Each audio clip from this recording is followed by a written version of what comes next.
If you want your colleagues to think you're the Gandalf or the top dog when it comes to Cisco networking, then you've got to know your way around the Cisco CLI, and at least know a command or two that most network admins or engineers don't know, and will have them looking at you like, "Oh my God, wow!" when you whip it out during a troubleshooting session. And in this video, I'm going to give you the top 5 Cisco commands that your colleagues probably don't know, and will not only make you look like a Cisco CLI top G, but also help you tremendously in your work as a network admin and make your life a ton easier by minimizing the potential network outages that you could cause, which overall will make your life a bit easier. And I know a lot of you guys got short attention spans, so you're going to want to make sure you're paying attention, because I'm going to leave a $5 Amazon gift code somewhere in this video. But anyways, let's go ahead and get into the video. All right, so the first command we've got is literally a command that can save your job, and it has done so for me a few times. It's basically Cisco's undo button, and that command is Cisco's configure revert command.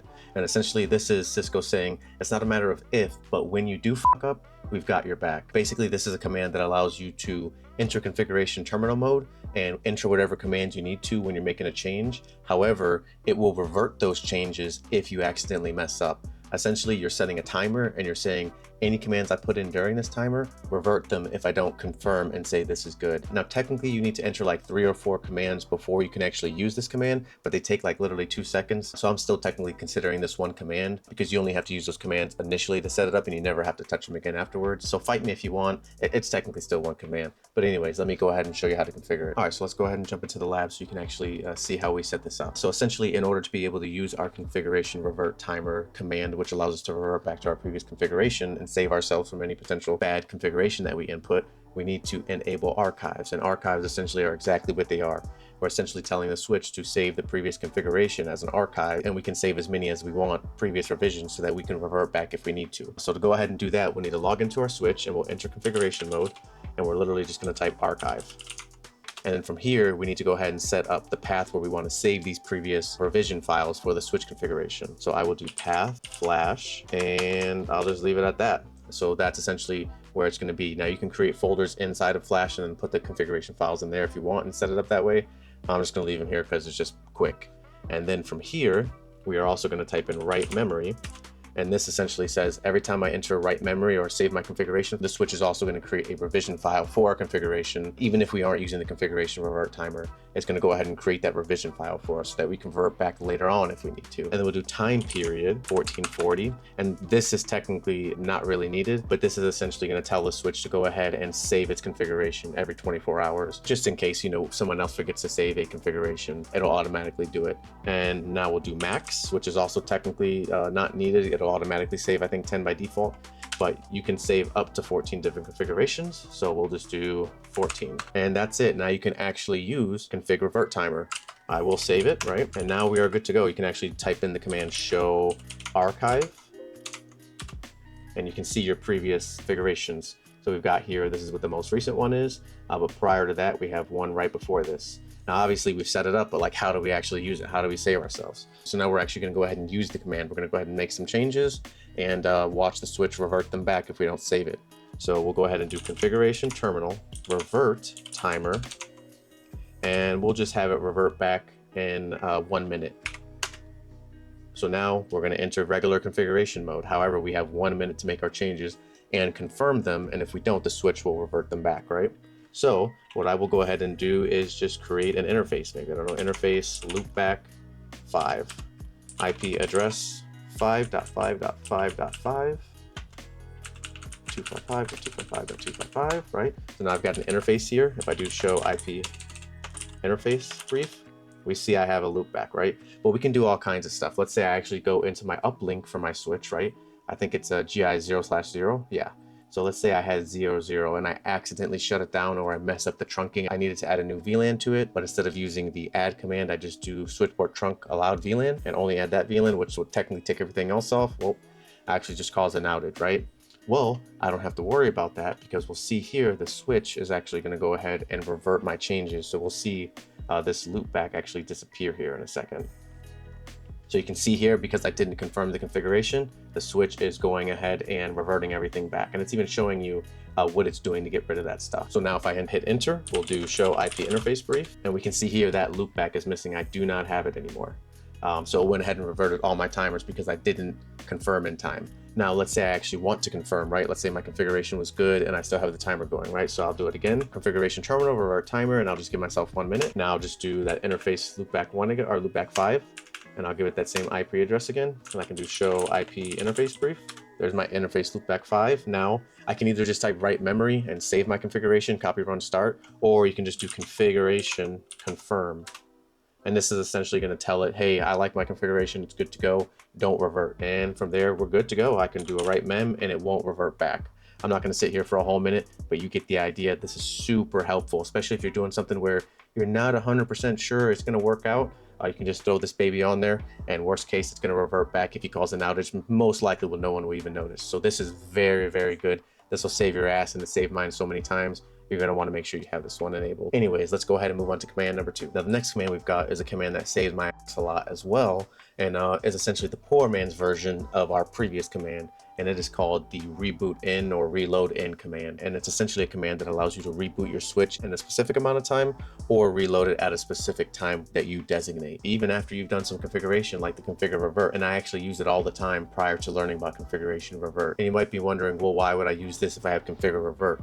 I don't know, honestly. I mean, there are specific things that you need to reboot your switch for, and you might not be able to reboot it at a specific time, like if you're enabling routing on older switches, or if you're enabling specific MACsec stuff, or if you're renumbering a switch, you might not be able to reboot that switch right away. You can use this command to tell it to reboot in a specific amount of time or at a specific time. And it's really easy to configure. You don't have to have any other previous commands like you did before. So let me show you that real quick. So I'm back in my lab here, and I'm in switch 2 again. And literally it's as simple as reload in, and then you just tell it the hours here and the minutes. So I can just say 00 and 05.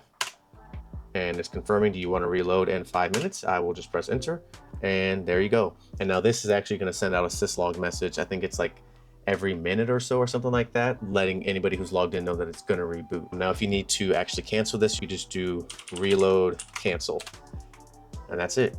Good to go. Now, if you want to reload at a specific time, it's literally as simple as reload at, and then you just give the time frame that you want to reload at. And to cancel it, it's the exact same thing, reload cancel. So pretty easy to use. Obviously, might be something you want to use if you can't use your config archive for some reason, or if you're doing any of those features which require a reboot. But that's it. So let's move on to tip number 3. Now, you senior network admins and engineers might have known the previous 2 commands, but I guarantee you probably don't know this next one, which is great for helping you troubleshoot routing issues. And it's the show IPsec exact route command. And what this command does, it'll tell you exactly how a router is going to send traffic based off of the source and destination.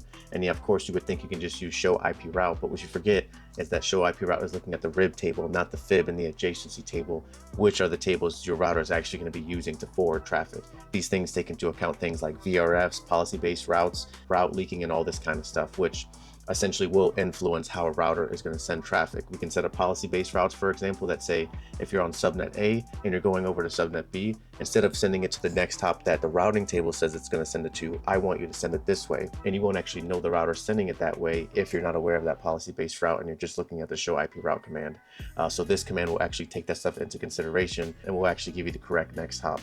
And I'll show you how to run it real quick. It's pretty easy. So I'm in my CSR here in my lab, and it's just as simple as show IPsec exact route. And then from here, you enter your source. So let's say I have source 10.200.40.1, and the destination is going to be 10.200.50.1.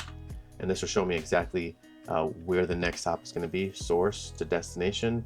It's going to go out this interface, obviously taking into account that adjacency table. And here's the next hop, which is just my default in this case. I don't actually have any policy-based route set up. What you can see here is your routing table might differ from the behavior that your router is actually going to be using to send traffic based off of the other things like policy-based routes. And you can also do this with VRFs as well. You can just do show IPsec VRF test exact route. And then from here, source and destination, same thing. This is great. It takes into account those things that you might be forgetting will influence your routing, and definitely something you want to have in your back pocket. But let's go ahead and get into the next command. Now, this 4th command that you need to know is a lifesaver, and it'll save you a lot of headaches when you're implementing TACACS and RADIUS, and it is the test AAA group command. And this essentially will allow you to test your TACACS and RADIUS configuration on your switch once you've configured it to ensure you can reach your TACACS server, you're authenticating correctly with the correct server key, and all your policies are all set up without having to actually log out of your switch and then try and log back in to make sure your TACACS is set up correctly, only to find out that it's not and you're stuck out of it and have to make the walk of shame to the server room. And it's easy to do. All you got to do is one little command. I'll show you how to do it real quick. So we'll switch over to my lab, and just be aware I do not have TACACS set up yet. I will be doing it eventually, just haven't gotten around to it. But the command, nevertheless, is pretty easy. It is test AAA group, and then from here you can select whether you want to do RADIUS, TACACS, whatever. We'll just do TACACS in this case. From here I will do my username. Let's just say admin. Password will be admin. Port is going to be, we'll just say 49 in this case. Most likely will be the case for you in your setup, but it could be different. And then we'll just select new code. And you will probably always be using new code. And then from here, it'll let you know whether or not you're able to actually get to your authentication server and your shared key and all that are set up without having to log out and potentially locking yourself out. So a great one to keep in mind. But let's move on to number 5. Now this last command will save you a lot of time when it comes to configuration with your Cisco devices, and can actually help you in your scripting, and it is the define interface range command. And this command is great because it'll allow you to group a whole bunch of interfaces together and say these interfaces are all going to be grouped together, and from here I can apply configuration to them and it'll be applied to all the interfaces. So we can templatize our interfaces on our Cisco devices. And now I know you might be thinking, oh, I can just use the interface range command. Well, this one will allow you to group them all together and actually do it not just sequentially, you can do it across multiple blades. And the great thing about this is this can also be referenced in scripting. And also, instead of having to do that interface range command anytime, you can just specifically call out this group and always apply stuff to it. So let's say we have a template on our switches where we know interfaces 1 through 24 are always going to be access ports. They won't be having to do anything with PCs. We can just name the interface group PCs and then apply our configuration to it. So it's a great tool and it can be utilized in so many different ways. So let me show you how to configure it real quick. So we'll jump into our lab here, and I'm already logged into one of my switches here. And if I run a show IP interface brief, we can see I've got some interfaces already set up, and we'll just work with interfaces GI01 through 3. So we'll go into configuration mode. We'll do define interface range. And then from here, we'll name the interface range, the group. Let's just say they're standard user ports. And then from here, we will do GI 0/1 through 3. And you can see here that you can do commas. We can actually add loopbacks and all kinds of other stuff as well, which were showing up previously here. You can see we got loopbacks, all that good stuff. We can group a whole bunch of different types of interfaces together. And all we got to do is press enter. And now we can actually reference the group users for any of our configurations that we might want to apply to these interfaces. So let's say I want all of these interfaces to have a description. Well, in order to do that, we will just go ahead and do interface range macro. And then from here, we'll just type in that name for the group. So it was users. And now we are in the configuration mode for all of these interfaces. So I'll just do description, I don't know, test.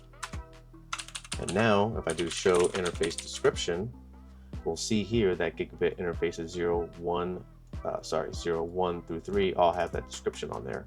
So this is very powerful. Obviously you can templatize, you can add a whole bunch of stuff to it, especially for those baseline configurations that you need to set up. And obviously it can actually help you with your actual Python and Ansible scripting as well. You can actually target that group for a lot of your scripting and automation. So great tool you're going to want to have. And that's all I got for this one. Anyways, guys, those are 5 Cisco CLI commands every network admin and engineer should know. If you knew every single one of them, go ahead and drop it down in the comments down below. But I know you're lying. I know you didn't know them all. I'm just messing with you. Definitely let me know if you actually did know all of these commands. And if you know of one that we don't know of that we didn't cover, go ahead and drop it in the comments down below to help out everybody in the community. I appreciate your support. Make sure you subscribe. I do a whole bunch of videos like this and labbing and all kinds of nerd stuff. Anyways, I'll see you in the next one. Peace.